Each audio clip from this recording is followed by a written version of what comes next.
श्री दत्त महात्म्य अध्याय 10 कथाभाग। दत्ताकडून मिळालेल्या विद्येमुळे विष्णुदत्त लोकांची संकटे निवारण करू लागला। गोदा तीरावरील हरिशर्मा नावाच्या ब्राह्मणाला एक पुत्र होता। त्याचे आई व बाप तो लहान असतानाच मरून गेले होते, पण गाठीशी पैसा असल्यामुळे त्याचे लग्न झाले। पुढे तो 20 वर्षाचा होईतोपर्यंत अनेक रोगांनी ग्रस्त झाला। सर्व उपाय निष्फळ ठरले। तेव्हा त्याची पत्नी विष्णुदत्ताकडे आली। विष्णुदत्ताने नाना उपाय योजून त्याला निरोगी केला। ही झाली 5वी गाथा। आता 6वी गाथा ऐक। सह्याद्रीच्या उत्तरेकडे एक ब्राह्मण जोडपे राहत होते। एकदा तो ब्राह्मण मित्राच्या आमंत्रणावरून महिन्याभरासाठी परगावी गेला असता ते जाणून एक झोटिंग हुबेहूब त्याचे रूप घेऊन घरी आला। तिला आश्चर्य वाटून तिने विचारताच तो म्हणाला की जाताना वाटेतच मित्र भेटून काम झाले म्हणून परत आलो। तिलाही आनंद झाला, पण रात्री संभोगाच्या वेळी त्याची अमानुष शक्ती जाणवून तिला शंका येई। बरे, अशी गोष्ट ती बोलणार तरी कोणाशी आणि कशी? 1 महिना उलटल्यावर तिचा पती परत आला। आपल्याप्रमाणेच एक जण घराचा ताबा घेऊन बसलेला पाहताच त्याला संताप आला। मग दोघांचे भांडण जुंपले। भांडण वाढले तेव्हा ग्रामवासी लोक जमले। दोघे जण स्वतःला खरा व दुसऱ्याला कपटी म्हणत होते। दोघेही एवढे सारखे होते की कुणालाच यात काही निर्णय करता येईना। तेवढ्यात त्या ब्राह्मण पत्नीचे आईवडीलही तिथे येऊन पोचले। मग सर्वानुमते असा विचार झाला की हे प्रकरण निर्णयासाठी विष्णुदत्ताकडे न्यावे। त्याप्रमाणे सर्वजण विष्णुदत्ताच्या घरी गेले। विष्णुदत्ताने प्रथम दर्शनीच खरा प्रकार काय आहे हे ओळखले, पण सर्वांच्या साक्षीने सत्य उघडकीस आले पाहिजे असा विचार करून दोघांचीही त्रिवारी परीक्षा घ्यावी असे निश्चित करून त्याने ब्राह्मणाच्या कपाळावर पांढरा आणि भूताच्या कपाळावर तांबडा टिळा लावला। मग अतिशय अवघड अशा 2 परीक्षा घेतल्या। त्यात ते पिशाच यशस्वी ठरले।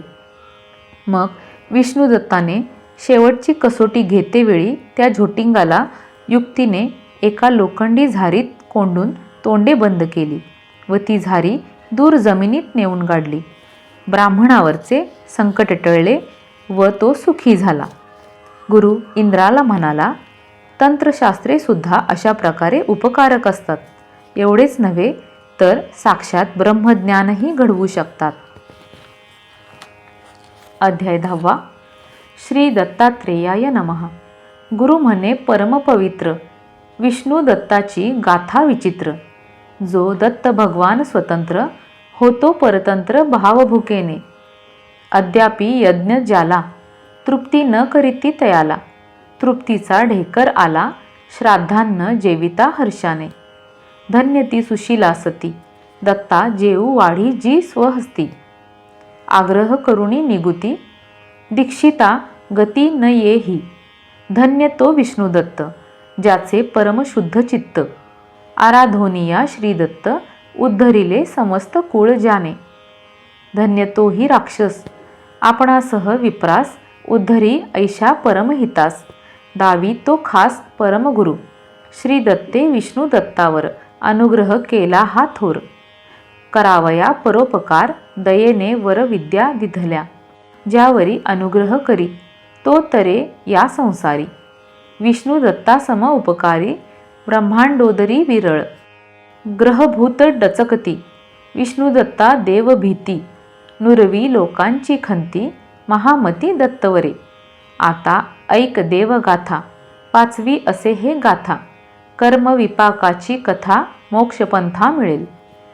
हरिशर्मा विप्र गोदावासी एक पुत्र झाला तयासी। अल्पवय असता तयासी माता पितयांसी मृत्यू आला। धनी होता म्हणून तयाचे जाहले लग्न। परी व्याधीग्रस्त दुःखमग्न। सदा उद्विग्न मन ज्याचे उपजताची बरोबर गुल्मरोग। 13वे वर्षी क्षयरोग। 18वे वर्षी जलोदर रोग, सर्वांग निस्तेजस्क झाले. 19 वर्ष होता अतिसार, कास श्वास बरोबर, पुढे झाला भगंदर, मग त्रिदोषी जोर केला. करिता औषध दान, मृत्युंजय जप हवन, ग्रहदेवांचे अर्चन, करिता रोगांचे शमन न झाले. त्याची भार्या 16 वर्षांची, ऐकुनी कीर्ती विष्णू दत्ताची. येऊनी पाऊले धरी त्याची, सौभाग्यदान द्या म्हणे. माझा पती 20 वर्षाचा, त्याला गुल्मरोग जन्माचा, क्षयरोग 8 वर्षांचा, 3 वर्षांचा जलोदर, 1 वर्षाचा जीर्णज्वर, षण्मासाचा अतिसार, 4 मासांचा भगंदर, त्रिदोष थोर वाढला आता. केले अनेक उपाय, तरी न झाले आरोग्य. मला द्यावे सौभाग्य तुम्ही सभाग्य दत्तभक्त. अशी प्रार्थना ऐकून तिचे सदनी येऊन तया विप्रा पाहून बोले वचन विष्णुदत्त. पूर्व पापे सर्व रोग होती, प्रायश्चित्ते पापे शमती. कर्मविपाकी हे ख्याती, ऋषी संमती अशीच असे. ब्रह्मवध दोषे क्षय झाला, द्वादशाब्द प्रायश्चित कीजे तयाला. देवद्रोहे गुल्म झाला, षडब्द तयाला प्रायश्चित्त. जलोदरा द्वादशाब्द, जीर्णज्वरा एकाब्द, भगंधरा एकाब्द, योजी अब्द अतिसारा. पत्नी करवी विष्णुदत्त, करवी असे प्रायश्चित्त. ज्या ज्या रोगांचे जे जे प्रायश्चित्त, ते ते करिता तो तो रोग जाई. त्रिदोषावरी रसायन देता त्याचे निरसन. जाहले तेव्हा तो ब्राह्मण बैसला उठून सुखाने. त्याचे हृदय स्पर्शोन विष्णुदत्त मंत्र म्हणून तया देई आशीर्वचन. मनी स्मरोनी श्रीदत्ता. मग त्या द्विजा आरोग्य, आयुष्य प्रजा ऐश्वर्य, यश दिव्यगती वीर्य, मिळाले औदार्य विप्रवरे. दत्तपदी दृढभक्ती, मिळाली उत्तम मुक्ती. निर्मळ जाहली मती, मंत्रशक्ती अशी हे. विप्रस्त्री म्हणे विष्णुदत्ता, त्वा सौभाग्य दान दिले आता. यथेच्छ घेई वित्ता, विष्णुदत्त नको म्हणे. तू केवळ माझी कन्या, होसी निश्चये विश्वमान्या. पती सेवने हो धन्या, तुम्हा अन्या गती नाही. स्वप्नीही परपुरुषा न देखेती, जाणते उत्तम सती. बंधू समान नरा देखेती, मध्यम सती जाणावी. परपुरुषा पाहुनी उपजे काम जरी मनी. राहे प्रयत्ने आवरुनी, कनिष्ठ सती ती जाण. परपुरुषा भोगी नारी, ती जारिणी निर्धारी. ती विधवा होई जन्मांतरी, पुन्हा पुन्हा निश्चित. जी जार कर्म करी, ती कुलत्रय घाली रौरव घोरी. स्वयेही नरकी कष्टभारी, भोगी ती नारी दुर्भगा. यास्तव साध्वी तू आता, धरी पतीच्या चित्ता. स्वप्नेही न सोडी सद्वृत्ता, मिळेल सुभगता अखंडित. असा उपदेश करुणी निस्पृह तो ये स्वभवनी. विप्रा कर्मविपाक शास्त्रे करुणी, रोग जाऊनी ये सद्गती. प्रायश्चित्ते रोगनाश, मग आरोग्य दे रस. तसा शास्त्रे होता अविद्यानाश, प्रबोध ब्रह्मरस देतसे. जरी फळाची लालूची, शास्त्री दाविली साची. ती मना वळवावयाची, युक्ती शास्त्राची जाणावी. एक पुत्र बहु गोड खाता, रोगी झाला त्याची माता. त्या निंब पाजी तो तत्वता, न पिये माता तया बोले. बाळा निंब जरी कडू, हा पिता तुला देईन लाडू. हे ऐकता निंबरसाचा गडू, पिये तो लाडू मिळेल म्हणूनी. हाती लाडू देऊनी, अपत्य होईल म्हणूनी. युक्तीने घे काढूनी, त्यापासूनी दयाळू माय. लड्डुका सारिखे गौण फळ, आरोग्य हे मुख्य फळ. भवार्थ हा जेवी रोगी बाळ, श्रुती कनवाळ मातेपरी. शास्त्र नव्हे हे स्वर्गार्थ, नव्हे हे वशीकरणार्थ. नव्हे कामभोगार्थ, शत्रुघातार्थ नव्हे हे. शास्त्र बुद्धी शुद्धी करी, युक्तीने भ्रम निवारी. एतदर्थ अवधारी, 6वी गाथा बरी असे. सह्याद्रीचे उत्तरेस विप्र एक करी वास. एके दिनी मित्राने त्यास आपल्या गावास पाचारिले. त्याची भार्या सुरूपा असे. तियेसी तो सांगत असे, मला मित्राने पाचारिले असे. 1 मास राहावया, त्वा सुखे राहावे घरी.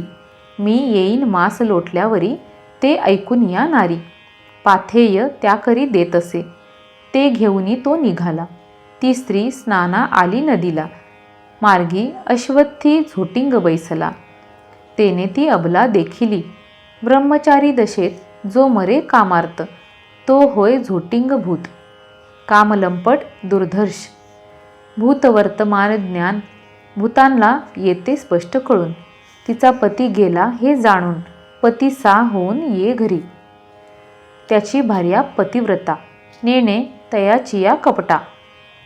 पती आला जाणून त्वरिता, हास्यवदने पुढे आली. तया आसन देऊन पादप्रक्षालन करून, ते तीर्थ शिरसा वंदून वायू घालून श्रमवारी. मंद मंद वाक्ये बोले, त्वरिता का आगमन झाले. किंवा अपशकून पाहुनी फिरविले, काढिलेले प्रस्थान माघारा. किंवा माझ्या स्नेहामुळे प्रवासी मन न वळे, सतीचे मन विरहे वाळे. तुम्हा कळे हे यथार्थ. मग तो कपटी काय बोले, ज्याकरिता मी गमन केले. ते मार्गी जवळची भेटले, त्यांनी फिरविले माघारा. अशी ऐकुनी त्याची उक्ती, म्या मागे फिरविली गती. पुन्हा जाऊ मासांती, व्यर्थ तुला वियोगार्ती का द्यावी. असे हे कपट्याचे वचन तिने सर्व ऐकून, ते यथार्थ मानून करी तत्सेवन निष्कपटे. अशी तिसी वश करून तो झोटिंग दुर्जन, तिशी रमे अनुदिन पती समान होऊनी. वय अवस्था रूप शिळ, शब्दवर्ण आकार सरळ. चाल चालणूक सकळ, दावी खळ पती समान. रात्रौ करिता संग, तिचे चुरले सर्वांग. परी त्याचा पुरा न हो भोग, ज्या नये भंग सुरतयुद्धी. त्याचे बळ दांडगेपण, भोगशक्ती दारुण. विकारही विलक्षण जाणुनी शीन पावे नारी. ती नारी खिन्न होऊनी विचार करी आपुले मनी. भोग न देता धर्महानी, देता ग्लानी येतसे. असे चिंतुनी हो दुःखित, त्याविषयी संदेह वाटत. परी सांगावया लाजत, हा अनर्थ इतरांप्रती. प्रत्यही सर्व रात्र तिला भोगिता, तया न ये तृप्तता. तिये आली कृशता, तव मास लोटता पती आला.